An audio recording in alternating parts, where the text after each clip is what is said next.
12장 2절 46강 하나의 거룩하고 보편적인 교회와 성도의 교제 2 지난번 공부에서 조금 애매하게 처리한 대목이 있어서 그걸 먼저 정리하겠습니다.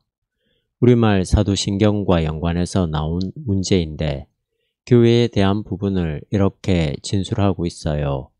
거룩한 공회와 성도가 서로 교통하는 것과를 보세요. 앞부분에는 성령을 믿사오며 이렇게 되어 있고 이어서 거룩한 공회와 성도가 서로 교통하는 것과 이렇게 이어집니다. 여기서 특별히 거룩한 공회라는 말이 정확하게 우리들에게 와닿지 않을 수 있죠. 얼핏 생각하면 거룩한 교회라고 생각할 수 있어요. 교회의 거룩성이라고 말이지요. 그런데 공회는 그냥 교회가 아니라 공적인 교회거든요. 보편성을 이야기하는 거죠. 거룩한 공회는 거룩하고 보편적인 교회라는 뜻입니다. 그런데 우리말 사도신경에서 왜 이렇게 공회라고 번역했는지 그게 좀 의아한데 새로운 사도신경은 이것을 거룩한 공교회로 번역했습니다. 사도신경에는 교회에 대한 성격 규정이 두 가지로만 나온다는 거죠. 거룩성과 보편성이에요. 그런데 보편성도 번역만 갖고는 눈치채기 힘듭니다.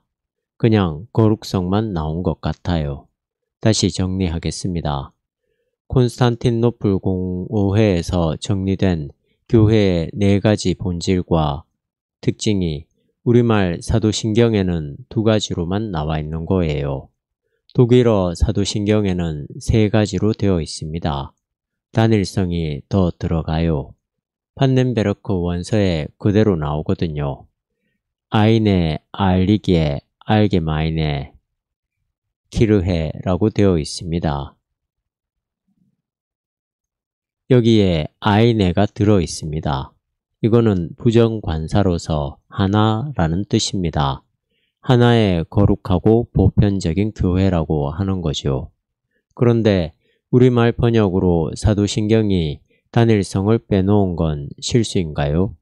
아니면 우리말에 어쩔 수 없는 한계인가요? 영어, 독일어, 불어 등은 관사가 다 들어가는데 우리말은 거의 그런 것을 쓰지 않습니다. 습관적으로 언어 구조상 그런 것을 쓰지 않기 때문에 여기에서 그걸 뺐는지 모르겠습니다. 판넨베르크가 4가지를 설명하면서 앞에 3가지 거룩성, 단일성, 보편성은 사도신경에 나오지만 사도성은 나오지 않는다고 이야기를 했잖아요.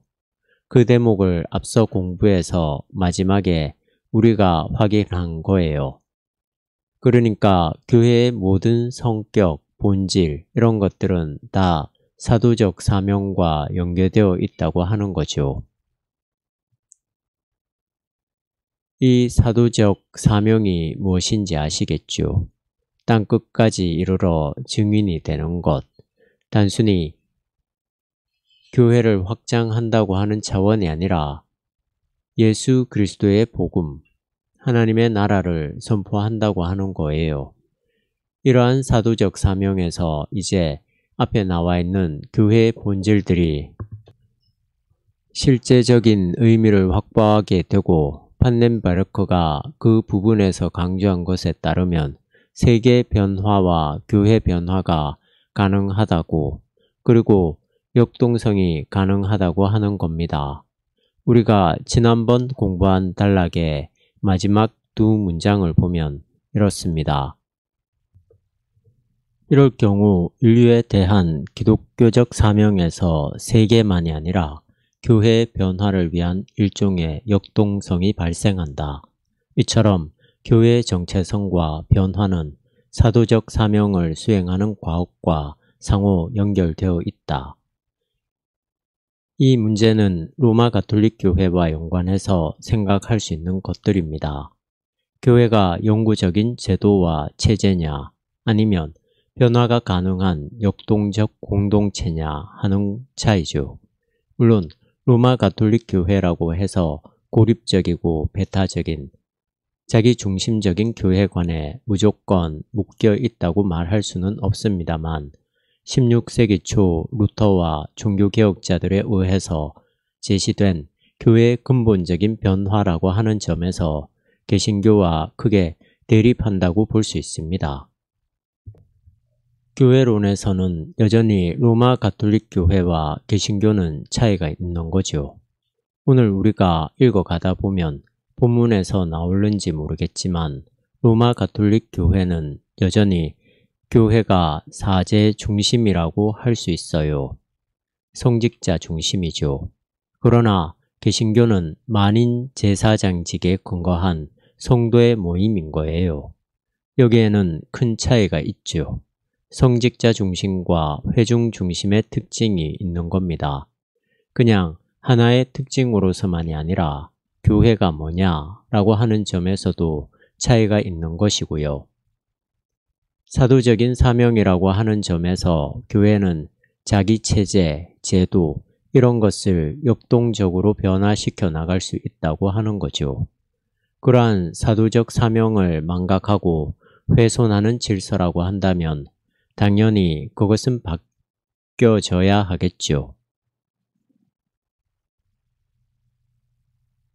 사도적 사명이라는 교회의 특징이 두 가지의 변화, 가능성 혹은 대상을 갖고 있는 겁니다. 하나는 세상이고 다른 하나는 교회인 거죠. 본문을 보실까요?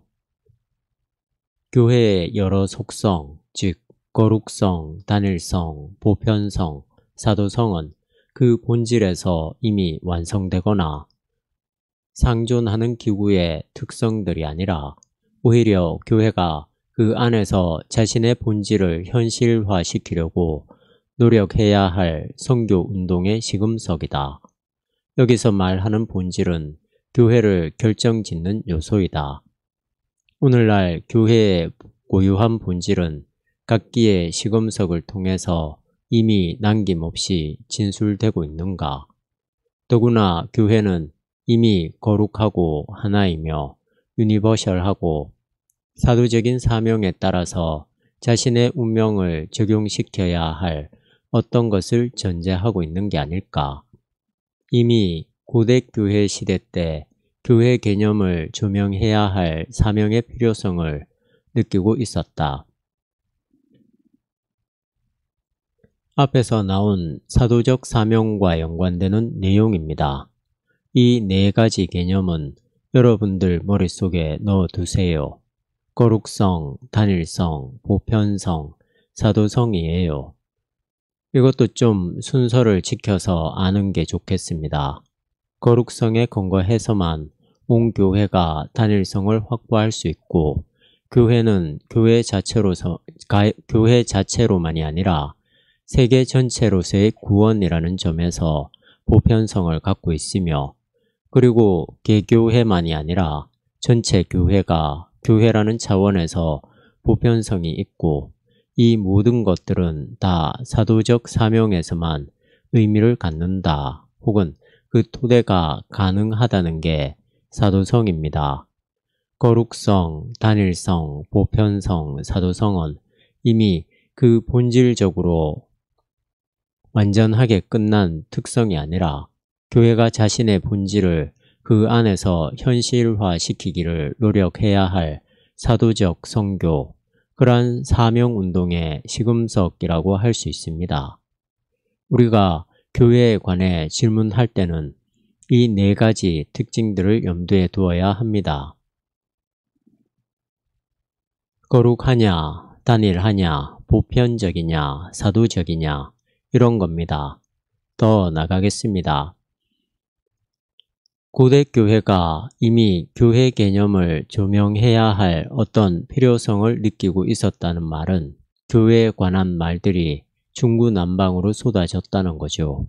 교회의 정체성 문제를 다루지 않으면 안 될 만큼의 상황이 되었다고 하는 건데 그게 구체적으로 어떤 것일까요?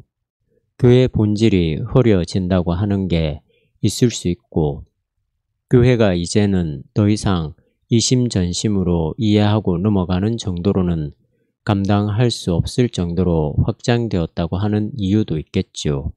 하여튼 여러 가지로 고대 교회의 교회 개념을 정리해야 할 필요성이 있었다고 하는 겁니다. 사도신경에서는 이 의미가 성도의 교제라는 단어와 연결되어 있다. 이 부가어는 우선 4세기 말쯤에 세르비아 지방에서 발견되며 갈리아에서도 되었고 결국 로마에서도 고대 세례 고백과 연결되었다. 이 의미가 오늘날에는 대단히 불명확하게 되었다. 이에 대한 두 가지 해석이 가능하다. 여기서부터 교회의 본질에 대한 또 하나의 설명이 시작됩니다. 성도의 교제라는 개념이에요. 우리말 사도신경에는 두 가지가 연결되어 있습니다. 거룩한 공회와 성도가 서로 교통하는 것과 라고 말이죠. 아무 생각 없이 이를 암송하는 사람들은 오해할 수가 있어요. 거룩한 공회와 성도가 서로 교제하는 것을 믿는다는 식으로 말이죠. 그게 아닙니다. 거룩한 공회로 끊어지는 거예요. 하나의 거룩하고 보편적인 교회를 믿는다는 것을 따로 보고 성도가 서로 교통하는 것을 따로 봐야지요. 우리말 성경과 사도신경도 마찬가지지만 우리말 구조가 이런 면에서 조금 명확성이 떨어질 수 있어요. 그건 어쩔 수 없어요. 다만 번역을 정확하게 한다거나 끊고 맺는 것들의 부호 표시를 정확하게 해서 독자들이 오해하지 않도록 하는 게 최선이겠죠. 지금 거룩한 공회에 대한 설명을 많이 했습니다. 네 가지 특징을 통해서 이야기한 거예요. 거룩성, 단일성, 보편성, 이 세 가지가 사도신경에 있는데 니케아 콘스탄틴노플 공호회를 통해서 사도성이 더 들어오게 되었으며 교회가 과연 뭐냐를 이야기할 때마다 시금석으로 작용하게 된 겁니다. 이러한 교회의 본질이 더 해명되어야 될 필요가 있었다고 하는 거죠. 고대 교회의 필요성이 제시된 거죠. 그 흔적이 바로 성도의 교제라고 하는 겁니다. 프로테스탄트 교회에서는 16세기 이래로 성도의 교제를 가리키기도 하는 성도라는 단어를 신약 성서가 사용하는 언어 방식에 따라서 주로 기독교인이라는 뜻으로 받아들였다. 따라서 성도의 교제는 기독교인의 교제를 의미했다. 그리고 교회 개념은 사도신경에서 볼 수 있는 대로 역시 기독교인이 상호간 교제를 나눈다는 사실을 통해서 성격화되었다. 1530년 아우구스부르크 신조에서는 이에 근거해서 교회 개념의 기초를 결정했다. 즉, 교회는 성도의 회집이라고 말이다. 루터나 다른 개혁자들에게 이런 표현은 신자들의 회집과 동일한 의미였다. 아우구스부르크 신조의 진술을 상술한 독일어판에서는 교회를 신자들의 모임이라고 했다. 아우구스부르크 신조에 나온 그 뒤의 항목에서도 역시 교회는 모든 신자들과 성도들의 모임이라고 언급되었다.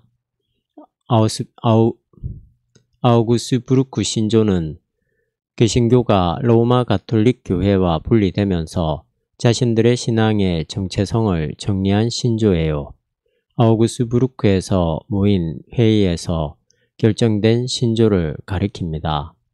여기까지 이해하기에 어려운 큰 문제는 없지요. 성도의 교제라는 어법의 권원적 의미는 물론 다른 것을 가리키는 것이기도 하다. 신자들이 교제를 나누기 위해서 자기들끼리 모였다기보다는 오히려 이미 현재 신적인 구원이 완성된 하늘에 참여해 있는 거룩한 순교자들과 교제를 나누기 위해 모였다는 사실이 바로 그것이다.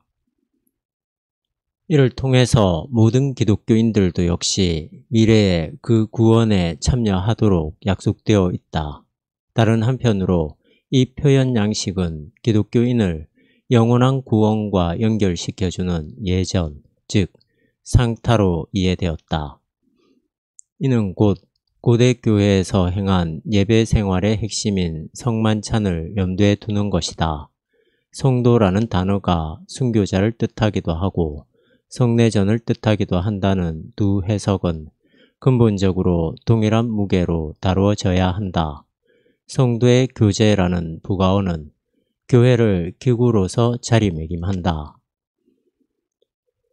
이 기구 안에서 구원을 중재하는 신적 신비에 참여하고 이미 구원 얻은 순교자들과의 교제를 획득하게 된다.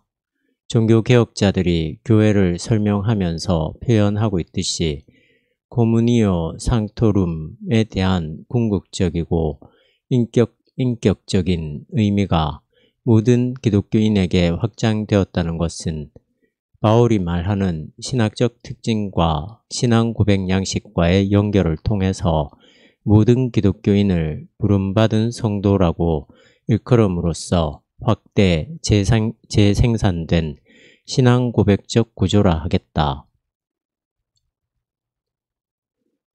성도가 단순히 신자라는 뜻만 아니라 순교자라는 뜻도 있다는 게 재미있죠. 그리고 그것은 성례전을 뜻하기도 합니다. 그 단어가 독일어로 하일리게, 라틴어로 상타죠. 지금 우리는 성도의 교제, 우리말 사도신경으로는 성도가 서로 교통하는 것에 대한 설명을 따라가고 있습니다. 그것이 단순하게 성도들끼리 교회에서 코이노니아를 나눈다는 것에 머무르는 것이 아니라는 사실을 우리가 확인할 수 있었어요. 이런 점에서 신학 공부가 참 중요하죠. 이런 판넨베르크의 설명을 몰랐다고 한다면 우리는 1차원적인 표피적인 의미만 알고 사도신경을 암송하겠죠.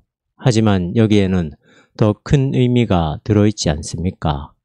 신자들끼리만의 교제가 아니라 이미 죽어 하나님 나라에 가 있다고 초기 기독교로부터 내려온 모든 기독교 전통이 믿고 있는 성자들, 더 나아가서 순교자들과의 영적인 교제를 포함하고 또 성만찬이라고 하는 교회의 예전을 통한 성자들과의 영적인 교제를 포함한다고 하는 거죠.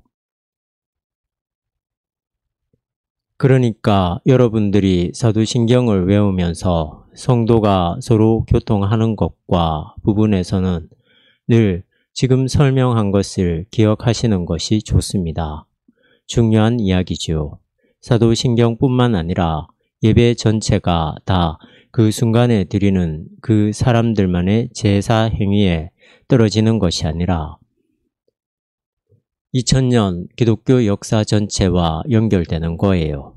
그 안으로 우리가 들어가는 거죠. 거기에 참여하는 거죠. 하나님의 거룩한 시간 안에 뛰어드는 겁니다. 신비로운 교제, 곧 코이노니아라고 할 수 있는 거죠. 이런 것들을 인식하고 그 안에 더 깊이 들어가는 사람과 전혀 그런 것이 없는 사람과는 성만찬이나 예배나 사도신경이나 이런 것에 대한 태도가 크게 다를 수밖에 없습니다. 예전을 실행함으로써 성자들의 반열에 참여하게 된다는 사상은 종교개혁자들의 교회 이해에서도 역시 사실상 단숨에 사라지지는 않았다. 아우구스부르크 신조는 교회를 성도들의 모임이라고 성격화하는 것으로 만족하지 않았다. 오히려 더 나아가서 이렇게 생각했다. 이와 더불어 복음이 순수하게 선포되며 거룩한 예전이 복음에 따라 충실히 실행된다. 종교개혁 정신에서 복음 설교와 예전 실행을 통해 바로 성자들의 반열에 참여하게 된다는 고대 양식이 출현했다. 즉, 신자들이 구원에 참여하게 된다는 말이다.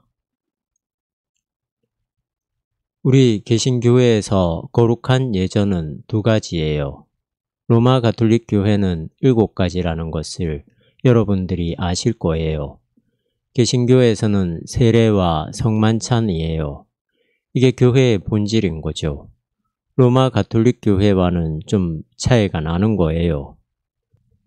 이제 이 부분이 만인 제사장이나 목사 위치 문제와 연관되어 있어요.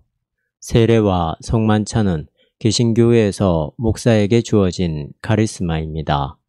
개신교회가 만인 제사장직을 로마 가톨릭 교회와 구별되게 유지하면서도 기능적인 면에서라도 목사의 특수한 위치를 인정한다고 봐야죠.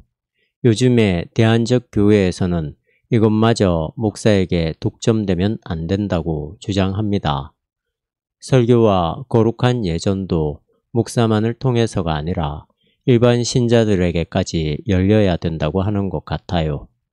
제가 보기에는 그건 지나치게 많이 나간 겁니다.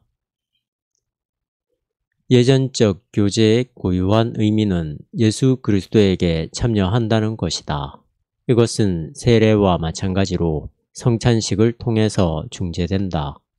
예수 그리스도에게 연결된 사람은 죽은 자로부터의 부활에서 발생한 구원에 참여할 것을 희망한다.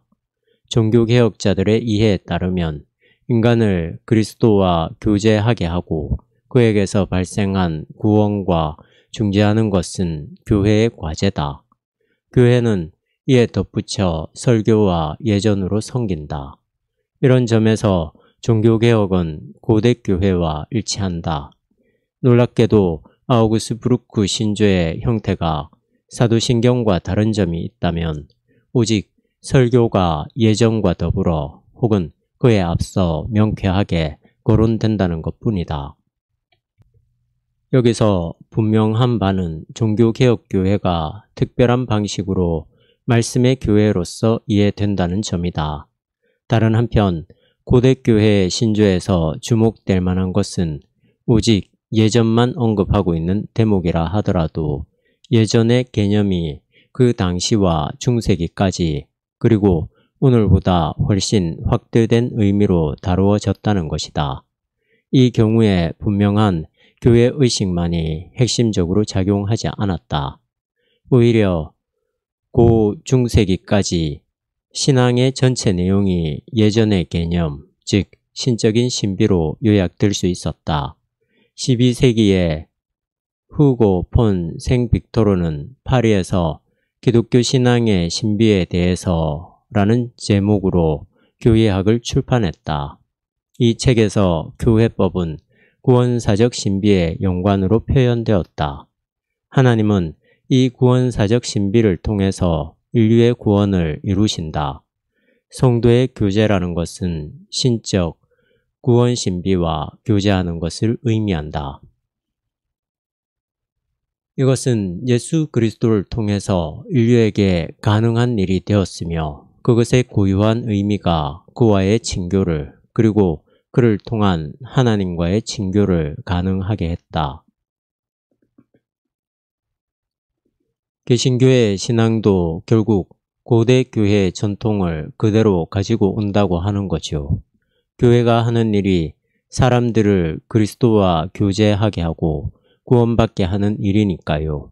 다만 개신교의 교회 간에서 차이가 있다면 말씀 선포를 강조하는 거죠. 말씀의 교회라는 특징을 갖는 거죠. 정리가 되었죠. 좀 까다로운 내용들이 여기서 반복되어서 나옵니다. 아우구스부르크 신조에서 말하는 교회가 뭐냐는 것에 대한 정의들과 연관해서 설명되고 있기 때문에 그렇습니다.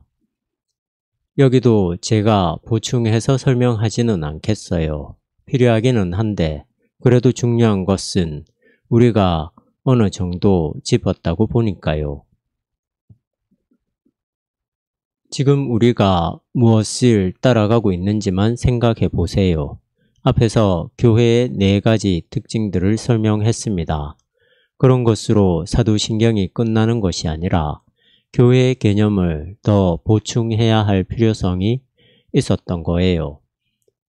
거기서 나온 것이 바로 성도의 교제였습니다. 이것이 사도신경에 있으면서 꾸준하게 교회 안에서 중요한 교회를 이해하는 개념으로 자리를 잡았거든요. 개신교에서도 여전히 그것을 놓치지 않았다고 하는 겁니다. 아우구스부르크 신조에서 이야기하는 것이 다른 것들은 비슷한데 좀 구별된다고 한다면 복음 선포와 거룩한 예전 실행 이런 건데요. 이 안에 이미 성도의 교제라고 하는 개념이 다 들어있다고 하는 겁니다. 여기서 말하는 성도의 교제라고 하는 것이 코이노니아가 아니라 이미 죽어서 하나님 나라에 가 있는 순교자들, 성자들과의 교제까지에 이르는 전반적인 교제를 이야기하거든요. 개신교의 교회론적인 특징을 말하는 아우구스부르크 신조도 결국 고대 교회의 특징들을 그대로 담고 있다는 겁니다. 다만 차이가 있다면 말씀의 교회에 대한 강조예요. 이건 당연히 개신교회가 하나의 의식으로서의 교회보다도 말씀을 증거한다는 특징을 강조하고 있기 때문에 당연한 결과라고 생각합니다.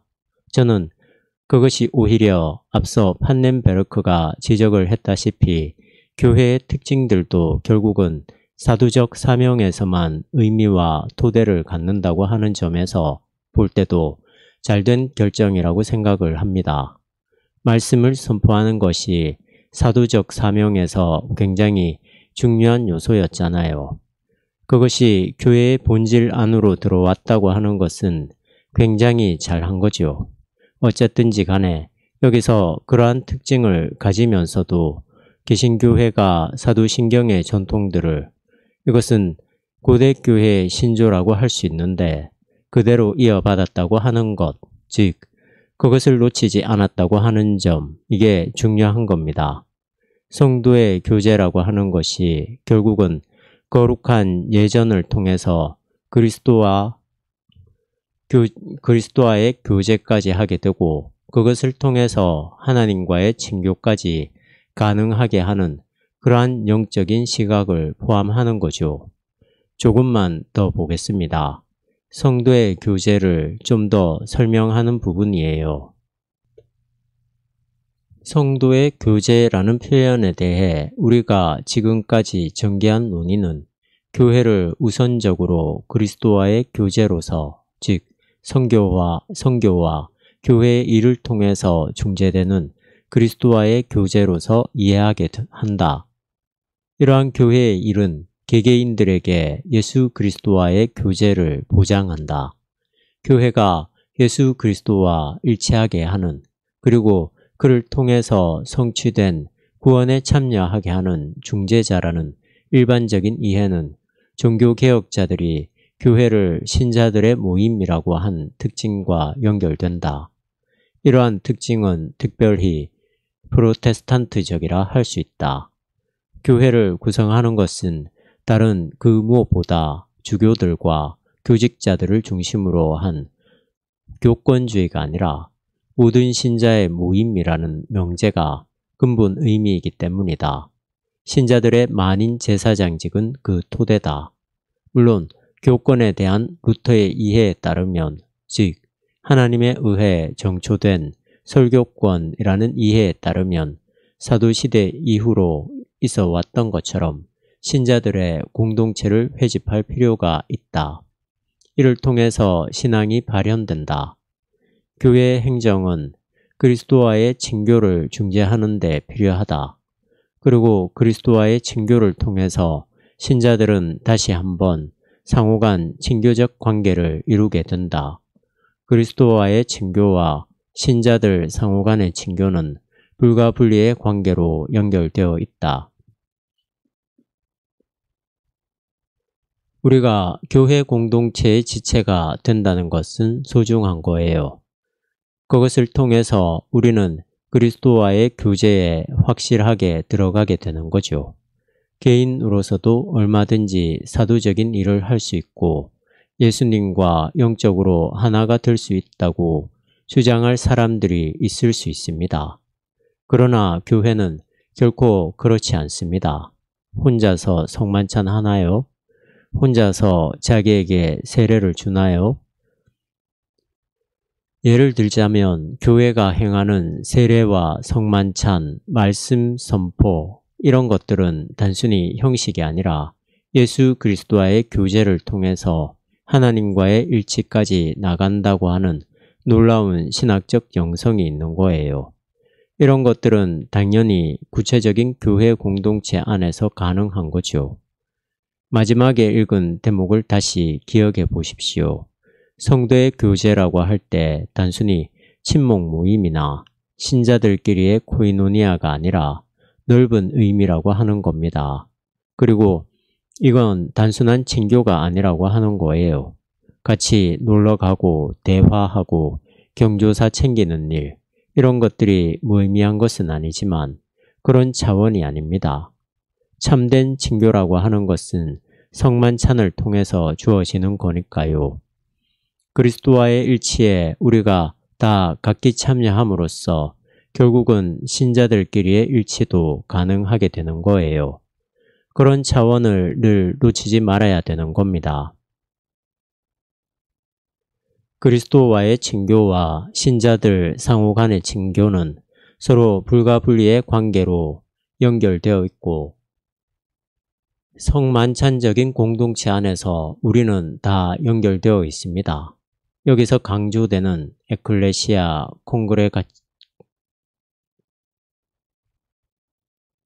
콩그레가치오, 즉 신자들의 모임입니다. 로마 가톨릭 교회처럼 주교, 교직자와 같은 성직자 중심의 차원이 아니라 모든 신자들이 중심이에요. 그러니까 교회의 본질이라고 하는 점에서는 목사를 비롯해서 모든 사람들이 다 신자일 뿐입니다. 만인 제사장직인 거죠. 그러한 신자들의 모임이 교회인 거죠. 성도의 교제라고 하는 겁니다.